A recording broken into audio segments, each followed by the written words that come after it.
So, hey everyone, Self-Worth School is back in session. I am so pleased today to be joined by Lea Turner. Lea, hi. Thank you so Hi. much for coming on Self-Worth School.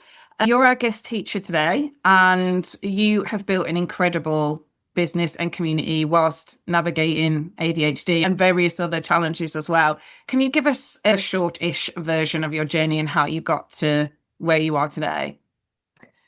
So let's go through it as bullet points because it's quite a long. So I was a high school dropout at 16.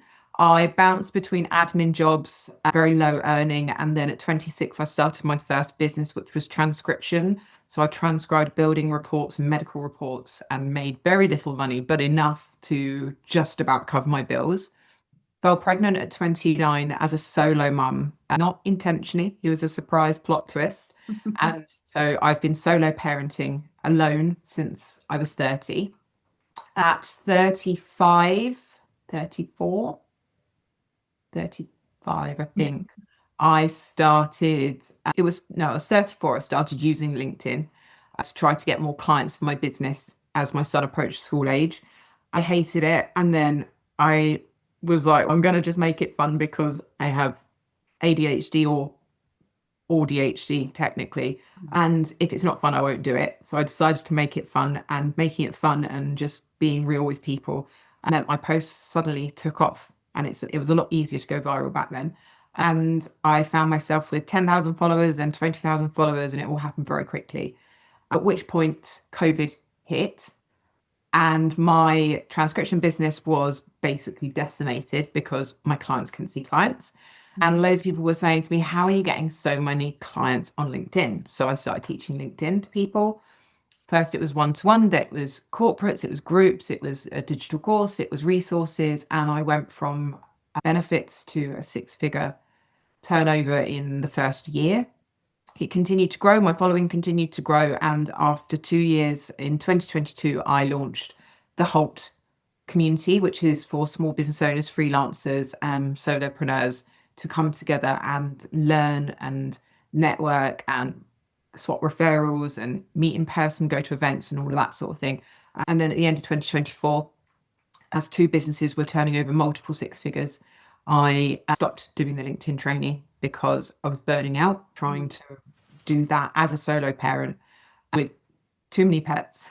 Too many We just chatted responsibilities. about that before. Uh, and I just decided that I was going to walk away from that, even though it's still making well over six figures. Yeah. I walked away from that in favor of running the community full time because I enjoyed it more. And it also gave me a better way of life and a better work-life balance for me and my son. And yeah, I've been doing that ever since. Amazing. Yeah, I think I came across you on LinkedIn. It must have been early days of the whole, because I remember when I'm sure I remember you mentioning something about maybe 150 members. So I don't know how early that was, but I remember Very early, yeah. you having your little map on the wall of saying, Yeah, oh, I we've still got started that. going global. We've started to like getting some people from over here, and it's really lovely seeing this map. And I bet that's crazy. Yeah, I literally got tagged in a post this morning where two of my members, one's in Cambodia at the moment and one of them's living in Bangkok, and she had to do a visa run. So she went over to Cambodia, and they've just been to a football game together in Cambodia. And I'm like, how cool is that? We've got like all these countries all over the world that members are meeting up, whether they're residents there or expats or just tourists. And so yeah, yeah, the map still gets used. Yeah, no doubt. I know a lot of the women that I work with, especially people who are founders or creatives, tend to struggle with consistency and follow through and finishing things and overwhelm and feeling frustrated with themselves. So I think we all kind of founders or business owners identify with to a certain degree, but I'd say around 60% of the people that I work with, and particularly those that struggle with this the most, have either ADHD or suspect they have ADHD or ADHD. Why do you think ADHD can make entrepreneurship so difficult sometimes? What's been your experience of that? I think in some ways it's really great because obviously you're self-led, and especially if you're demand avoidant, having a boss telling you what you need to do doesn't really work for No. us. But also that self-led part of it can make it really difficult because you haven't got those imposed deadlines and that pressure necessarily. And it's self-induced pressure, which glitches our brains out in so many ways. So I think the hardest part for me is, especially at the beginning, is you have to do the boring bits as well. And it's so easy to get excited about the fun bits, whatever you find fun. For me, it's like the creating content, the meeting people, the engaging with people on social media, going to events. That's my fun stuff, thinking up new ideas and building them. And then I get really bored by things like money, not interested, scheduling and CRMs and all the tech side of it. Yawn, does not interest me. And all the boring admin, submitting my receipts. Just, and it's all those little bits, tax return, like I'm not interested. And so finding the motivation to do those things is really hard. And then you know you need to, and it just puts more and more pressure on your head. And you just, all you're thinking of is, oh, I really need to do that. And I'm constantly avoiding it. So you end up in this vicious cycle of, I know I need to do it and I know I'll feel better when it's done, but I don't want to do it. So I'm avoiding it and I'm doing other things and you just end up feeling guilty about it constantly, which just makes the procrastination even worse. Yeah, it's a vicious circle, isn't it? Like you say, there's not Yeah. really much novelty or urgency in tax return, depending on whether or not the deadline's Yeah. running close. But And the rejection sensitivity is very difficult as well, especially when you're early in your business and you haven't really settled into your sales process and you're not necessarily getting leads regularly and there's no real strategy behind that. yeah. If you go a week and you haven't got a new client and you know that there's another contract coming to the end, the panic and the rejection that you feel, and you just go into this pit of, oh my God, I'm awful. No one's ever going to hire me again. It must be me. I must be terrible what I do. I'm going to lose my house. And you catastrophize and you go into this spiral of disaster. And realistically, you do know how to do the things, but you go out and do them and then you get the high again. And you're really excited about it, but it just becomes this, and that happens anyway when you're an entrepreneur, regardless of ADHD, but you feel it so much more intensely. It's hard to get over more when you have ADHD. Yeah, yeah. So what have you done? What have you learned as your way to kind of get around that, the stuff that is boring, but like you say, it's business critical, like you can't not. And I know this isn't going to apply to everybody, but as soon as I could afford it, I outsourced it. And because I save more, always outsource your accounting anyway. The moment you can afford to outsource your accounting, even if it's not including the bookkeeping, do it. Because for me, and I know it's the case across everybody I work with, an accountant's going to save you more money than they cost you in terms of know about tax and all the little nuances. So they are absolutely worth their weight in gold. But I've had a VA with me, Luke Manton, for like 5+ years now. And he knows me so well and helps to override all the bits of ADHD that I really struggle with. He manages my diary entirely. If I'm traveling, he books all the travel arrangements, gives me a full breakdown of where I need to go, what time, everything, what platform the train is on, how long the train's going to take, how much the Uber's going to cost roughly, where I can get an Uber from, full details. Also, a lot of my lifestyle stuff to help reduce the mental load of booking doctor's appointments, dentist appointments for my son, pet appointments. Like, he does a lot of that for me. But in terms of the stuff that I do for myself, one trick that I've been working on,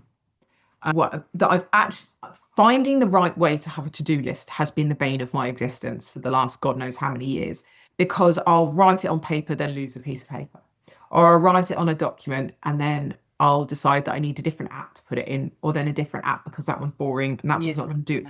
And it's ridiculous. Like, all I need is a pen and paper stuck on my desk. I've bought whiteboards, nothing has worked.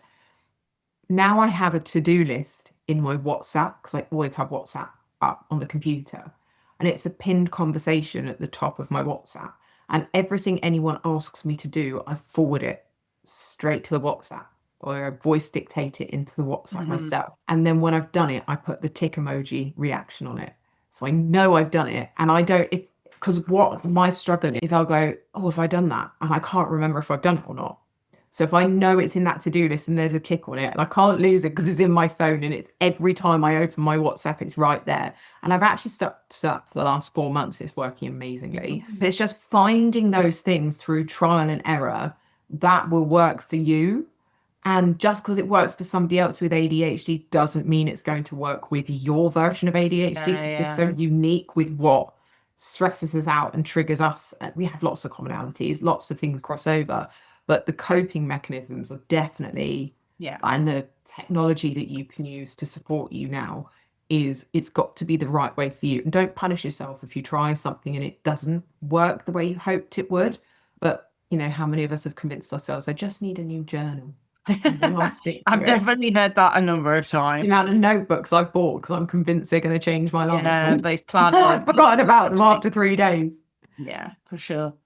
Is there anything that you think people misunderstand about ADHD or ADHD, especially in women?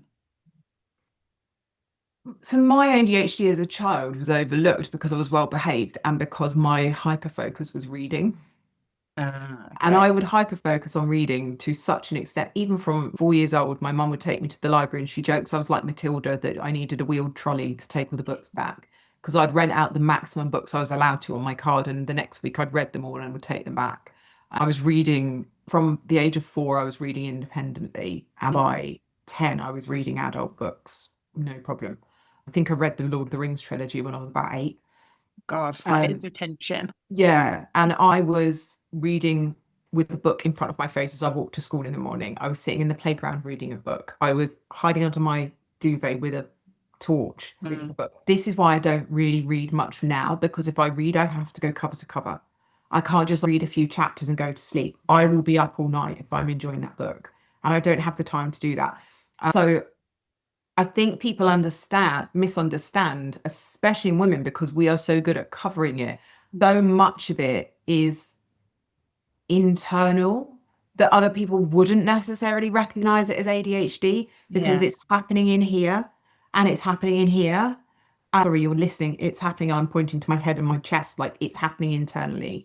And it's really hard because if we don't know what the symptoms of ADHD are, we can't recognize that we're suffering. And if we don't necessarily know we're suffering because we figure, for me, I just thought everybody found life hard. Yeah. And then it wasn't till I was surrounded by other adults in working environments that I was like, why do I find this harder than other people appear to find it? Why is it my friends can put a laundry load on and dry it and fold it and do all of that in one day, and I'm sat here staring at a pile of laundry that's been there for a week, wondering, why can't I just do this? This is so bizarre. Like, what is stopping me? Why am I being so lazy?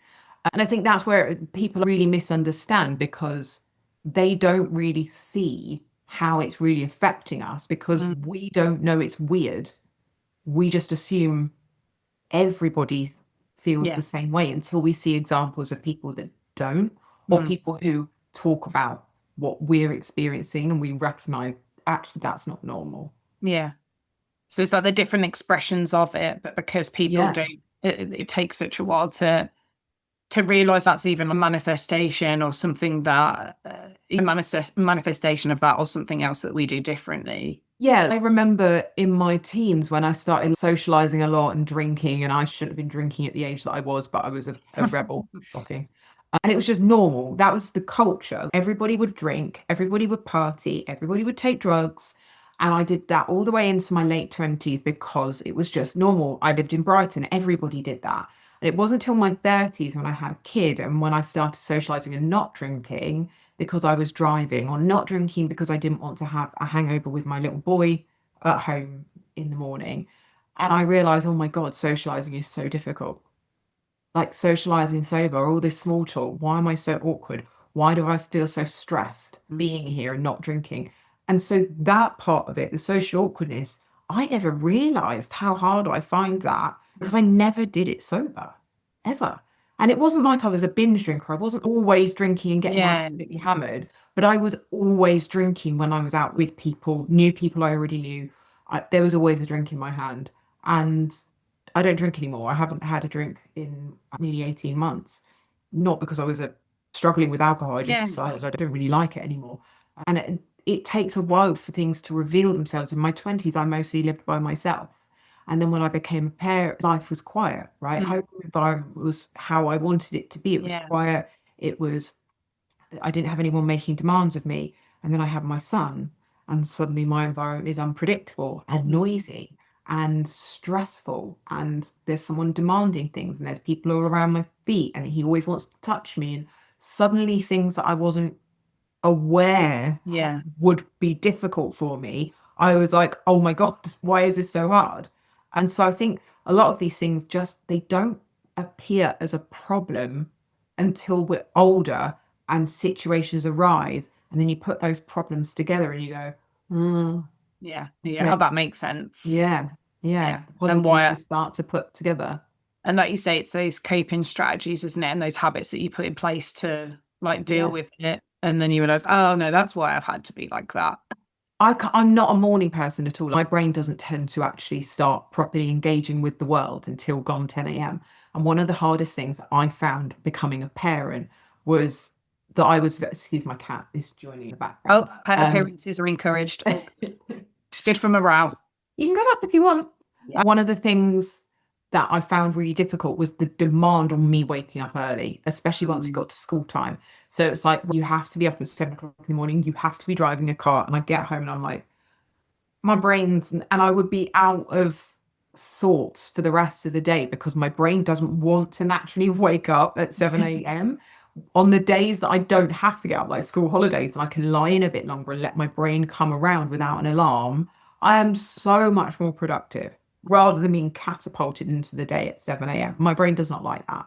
Yeah. And I wouldn't have known that before because when I ran my own business without a child at home, I would wake up whenever I woke up, like when nature woke me up. And then I would start my working day and I'd work hard to whatever time of night I needed to. And it's interesting.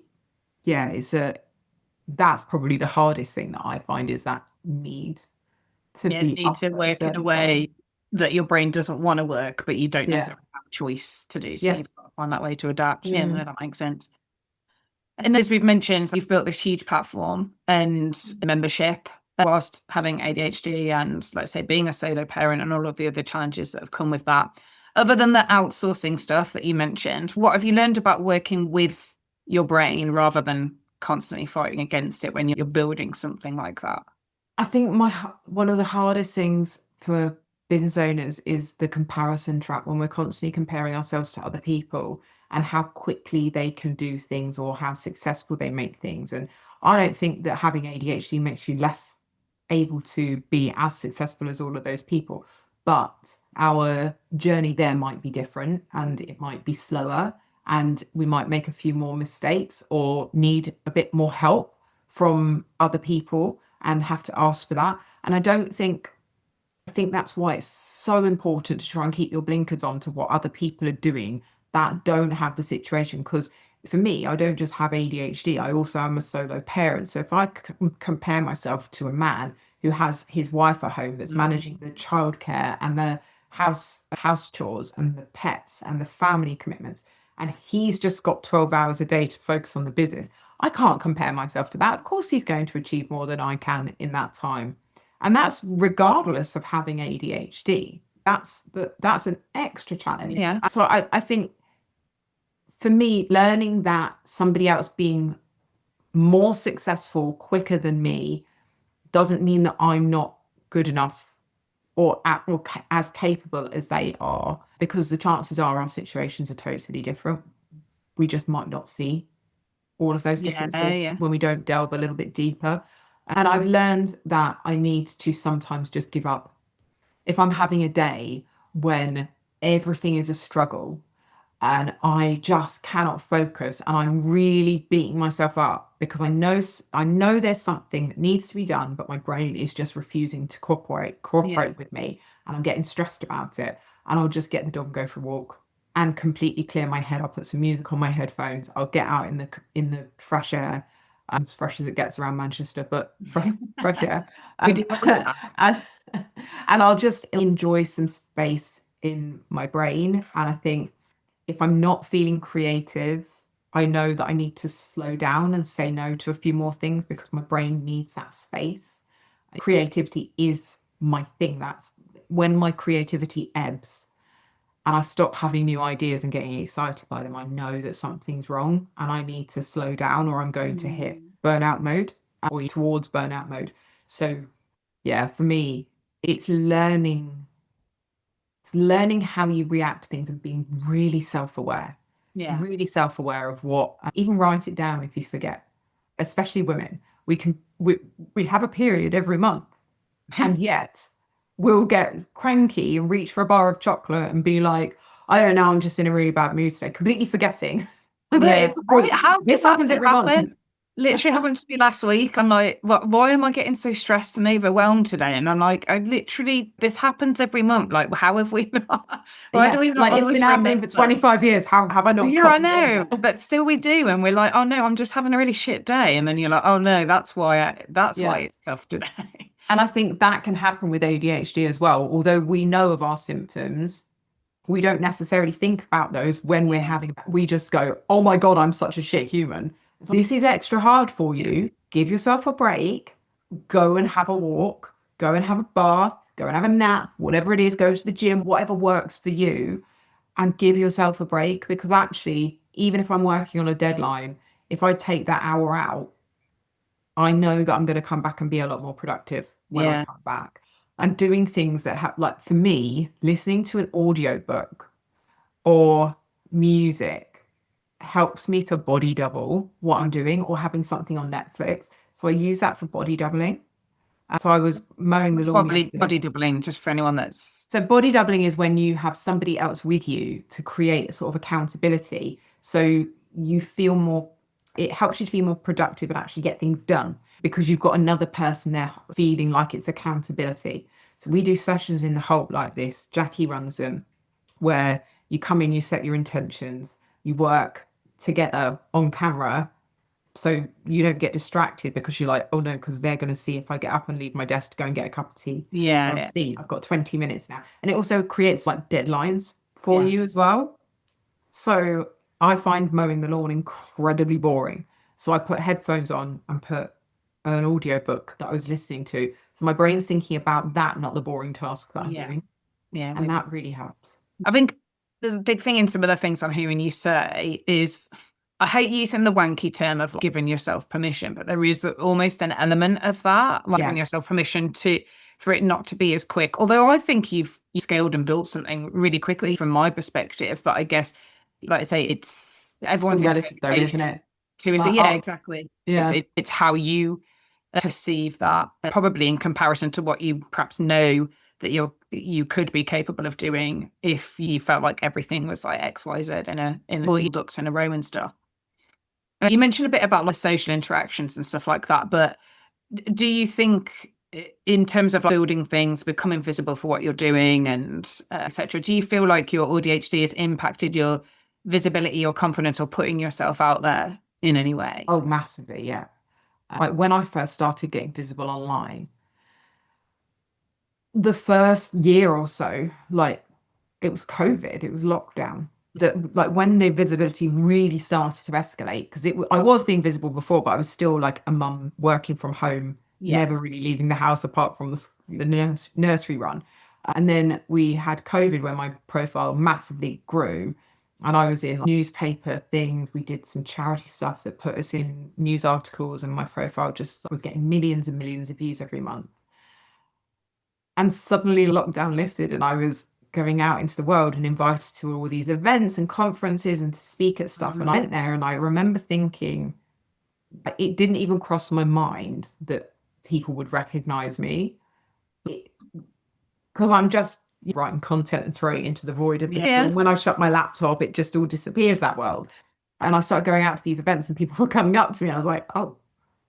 And I even started getting spotted in the street randomly by people, and people being like, oh my God, you're Lea from LinkedIn. Can I get a picture when I'm like with my son? And I was like, I don't know how to react to this because it Yeah. was just so alien to me. And don't get me wrong, it's not like it happens all the time, but I don't know when it's going to happen, which makes me feel quite nervous. Yeah. And I'm really introverted, which I think, especially at the beginning, really surprised people.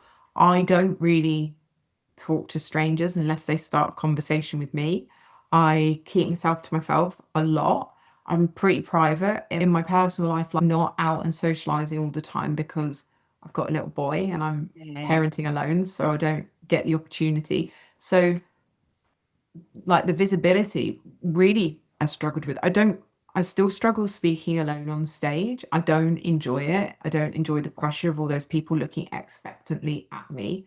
And I find it very overwhelming when people get excited to meet me, which sounds such a dickish thing to say. No. But I remember someone approaching me in the toilets at an event, and she's like, "Oh my God, I've read everything you've ever written," and started quoting a post back to me. And I was like, I don't even remember writing that. Probably just wrote it 5 minutes before Yeah. I fell out of bed to do a school run or something. I didn't remember it. And then I walked out of the bathroom, still drying my hands, and a lady came up to me and she grabbed me and hugged me and started crying on me. And I was just like, ah, you changed my life. You wrote something, and your confidence just helped me to realize I wasn't being valued in my job. And I went out and started my own business, and now I'm free. And I was like, oh my God, I'm so happy for you. But I Yeah. don't know how to deal with this because the autistic part of my brain goes, I've never been in this situation before. And I Yeah. don't know what the social protocol is to do when someone cries on me. So I just freeze. And I'm like, I hope you're okay. Awkward The pat on head. the shoulder. That's And it. it's just like that stuff has really held me back. And then I'm the double-edged sword of people are expecting me to be a certain way. What if I disappoint them? What if meeting me in person is so underwhelming that they feel disappointed because they've seen this version online and created this version of me in their head and I don't meet that? And it's such a strange it's got better over the years. I've had to, but it's still very draining. It's a Yeah. very draining experience. Yeah. But I think just in my reflections of seeing you online and hearing you speak in person and speaking to you now, I think, like you said, you might worry about those expectations, but I think the reason why people connect with you so is because of how you show up. I know that show up authentically online is very much an overused thing at the moment, but I think it's because people feel like they connect to you, and you're very open, you're very real in the way that you speak and some of the things that you share. And so I think people probably feel like they know you, but obviously you don't. Yeah. And so they're interacting with you in such a Yeah, the way. parasocial relationship is something that I've talked about recently on a podcast with Mel Barfield. It's so lovely that people feel like they know me so well. But I think okay, and a few people came up to me at an event last week and they heard Mel's podcast. And so they came up and they actually introduced themselves and said their name. Because one of the things people forget is they'll come be like, oh, Lea, so lovely to meet you. I've followed you for ages. They don't actually just say, hi, I'm Rosie. And then I'm like, oh, do I ask their name? Because then I feel like an asshole for not knowing who they are because they know who I am. But also, like, how can they expect me to know who they are because they've just said they never comment on my posts? Yeah. So what am I supposed to do? And it creates that like autistic brain just glitches out in that moment. I'm like, I don't know what to do. So I've found ways I can never remember if I've met someone in person or not, because obviously at every event I meet so many people, I have Yeah. so many conversations, and I'll have seen them on Zoom calls online, and I'm like, I know your face, know who you are, but I don't know if we've met in person before. And so rather than saying, oh my God, it's lovely to meet you, I always say, it's so nice to see you. Yeah. And I'm trying like little things like that. Or if I'm not sure somebody's name, I'm giving away my secret now. If I'm not sure somebody's name, I'll introduce them to the person next to me and be like, oh, have you met Bob? Let me introduce you. Bob, you've got to meet. Or I'll say, this is Bob. And then Bob does the introductions to whatever her name is and says, oh, it's lovely to meet you. I'm Bob. And she says, oh, nice to meet you, Bob. I'm Karen or whatever. And I'm like, Yeah.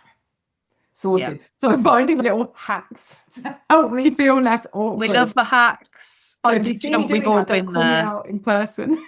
With the done with that hack a couple of weeks ago, I went to another awards event and I met this lovely woman who I'd been sat at the table with at an event last October, and I could remember her business name, but I could not remember what her name was. And then I was chatting to someone else, and I was like, crap, I can't remember her name. So yeah, I really could have done with that tip there. So I'll have to remember that There you one. go. Remember that one. Thanks.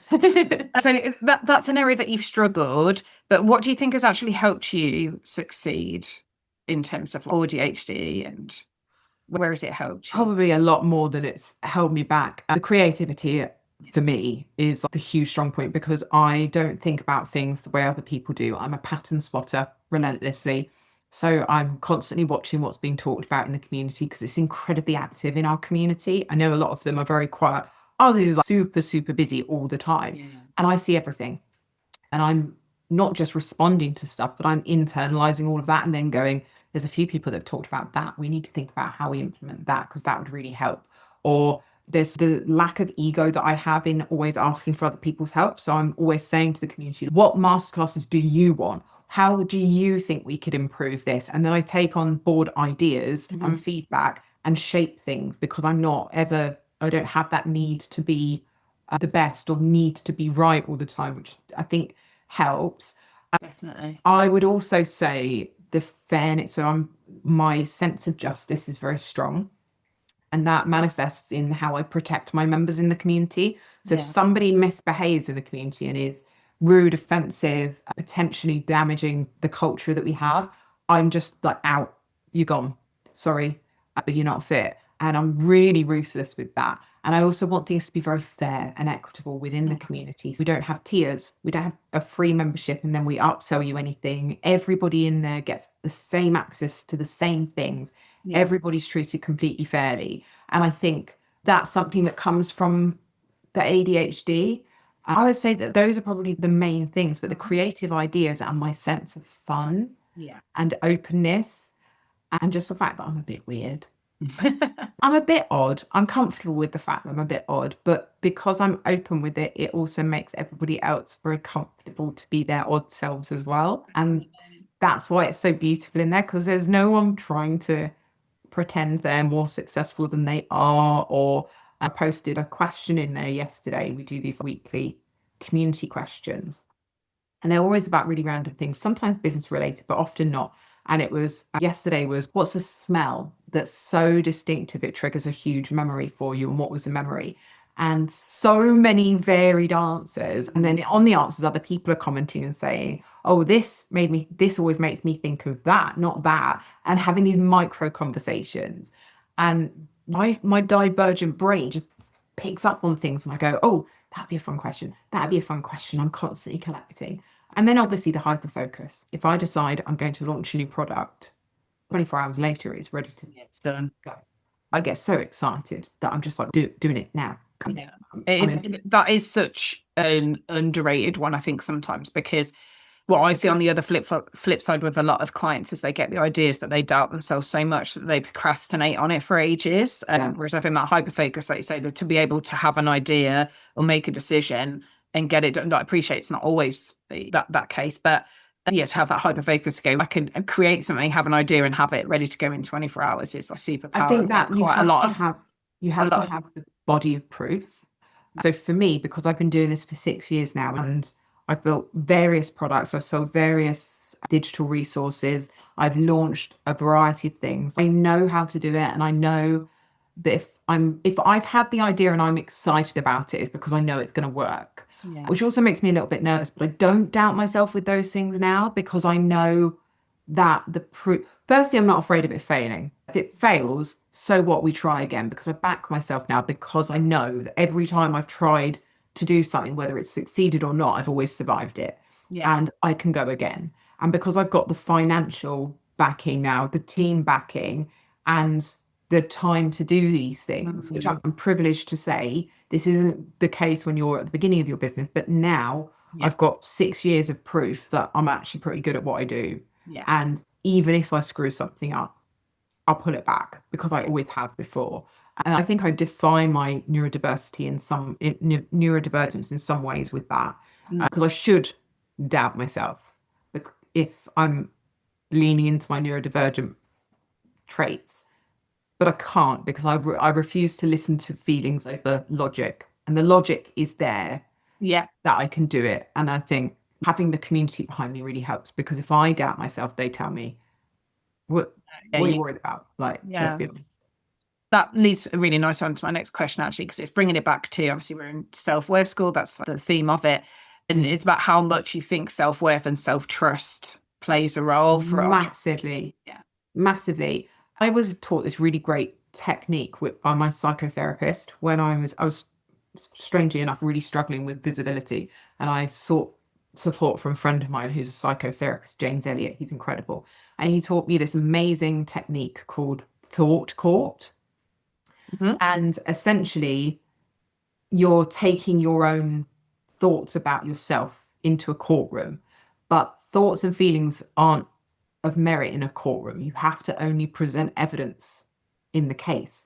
So I was like, there's no evidence that I'm a shit human. There's no evidence that I'm going to fail, because the evidence that I have says I'm good at this. I've got all of the feedback from my clients. I've got the lovely messages that they send. I've got the results that they achieve.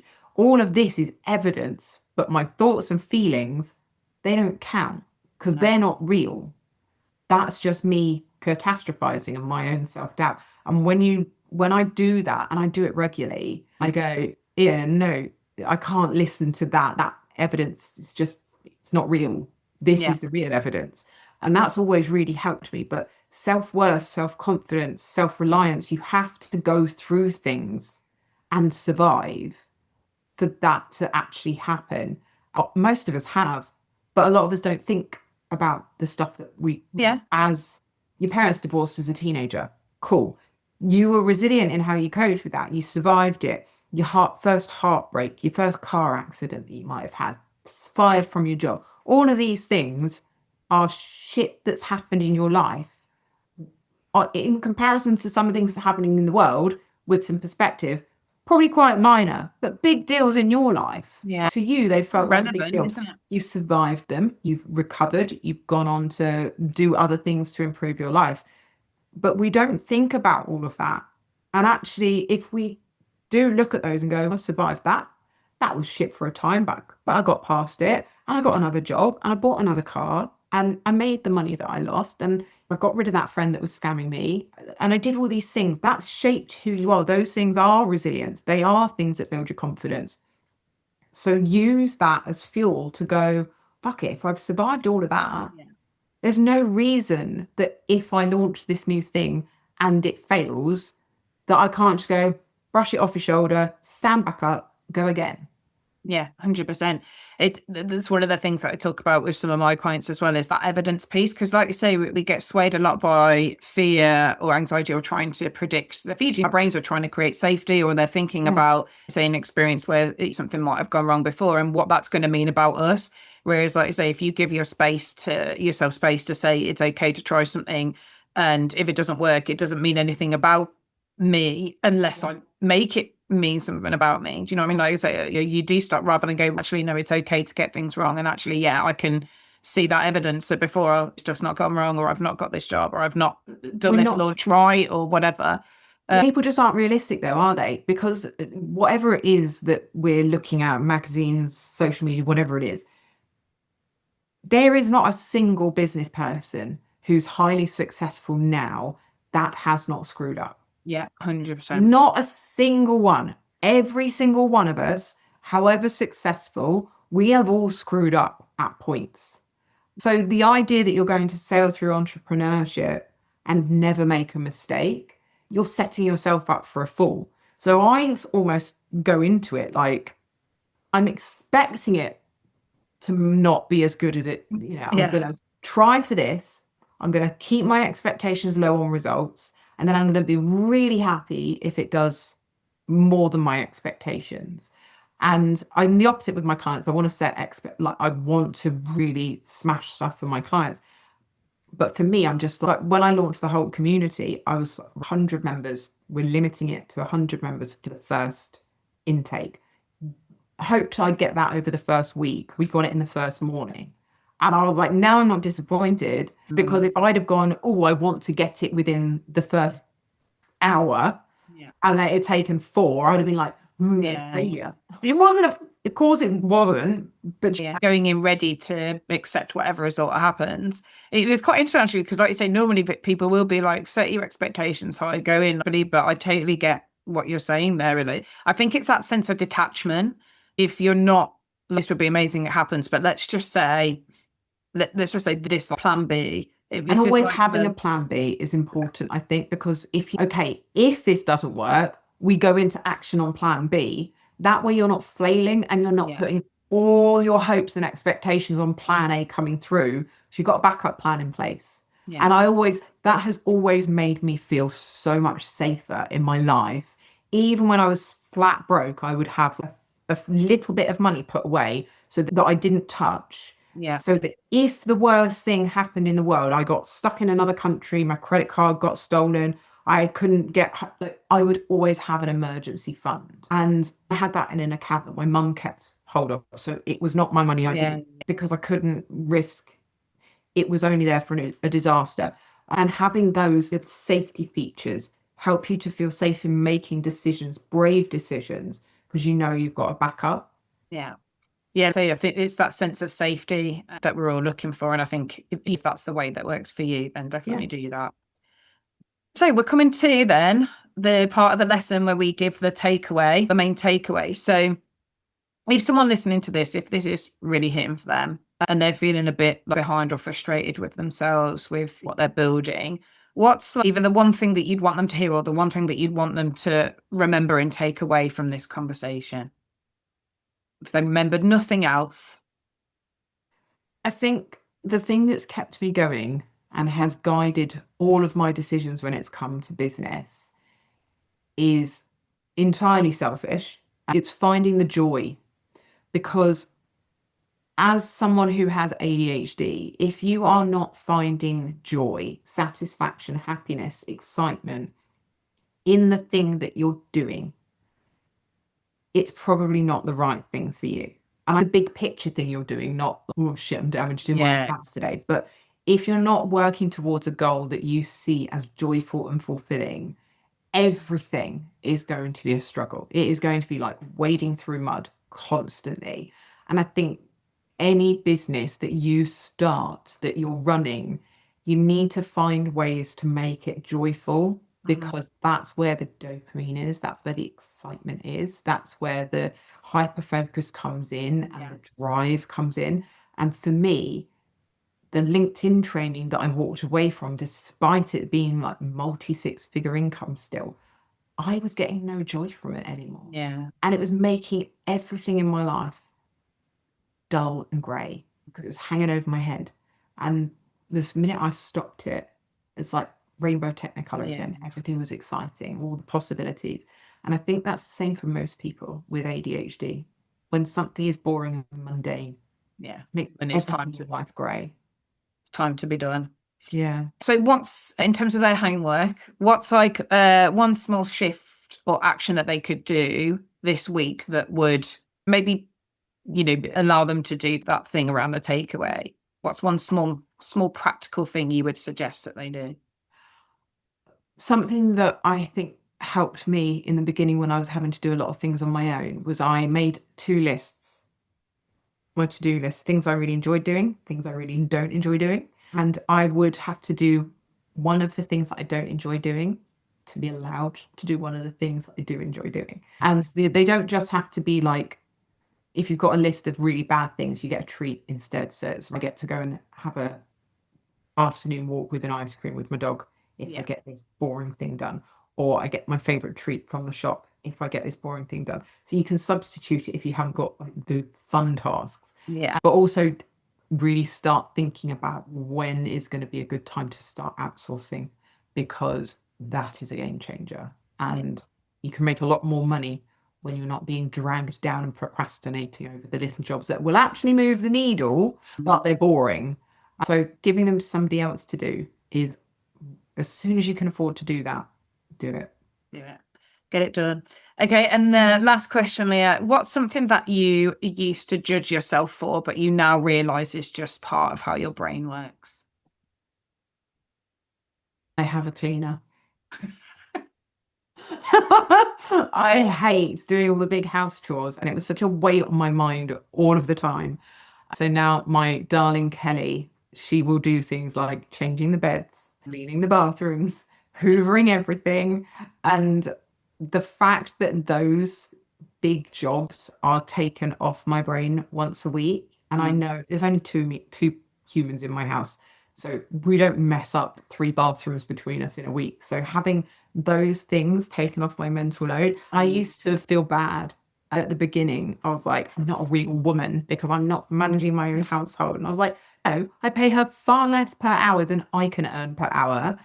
I pay her a very good wage, but realistically, I make more in an hour than she does. And she's way better and gets way more done in 5 hours in the week than I could possibly do in 5 hours, unless I was really hyper focused and enjoying it, which I would be a machine. But I hate doing it. Yeah. And I would rather spend that time doing the bits that I love. So yeah, I felt guilty about it at first, but now I wouldn't. No, it's like one of the best decisions ever. I have nightmares about her leaving me. I'm like, no, please don't leave me. Please don't make me clean my bathroom. Awesome. Yeah, thank you so much. We've chatted much longer than I even thought that we would, but I've really enjoyed this episode. I know it's going to help a lot of people too. Thank you so much for being such an awesome guest. You've been awesome. Thank you. So there you have it. I hope you enjoyed that episode. What I really love about this conversation is that it takes so much of the shame out of struggling, because I think so many women silently carry this belief that if they were just more disciplined or more organized or more productive, everything would finally click into place. But sometimes the issue isn't that you're lazy or incapable of doing something. Sometimes your brain simply works differently. And instead of constantly trying to force yourself into systems, routines, or expectations that don't fit, maybe the real shift is learning how to support yourself better. And I also love what Lea said about joy, because especially for entrepreneurs with ADHD, forcing yourself through endless boring tasks and constant self-criticism just isn't sustainable. Business and life gets a lot easier when you stop trying to become someone else and start building around who you actually are. So if you take one thing from this episode, other than Leah's advice, you're not failing because you work differently, and your success doesn't have to look like somebody else's. So if this episode resonated, another neurodiverse business owner or woman in your life, please do share it with them. Please do leave feedback if you have been enjoying the podcast. And if self-trust, consistency, overwhelm, or confidence are things that you struggle with, this is exactly the kind of work that I support women with through coaching and inside my membership. So the Confidence Cult has just relaunched. There is currently, for the next few days, a members offer.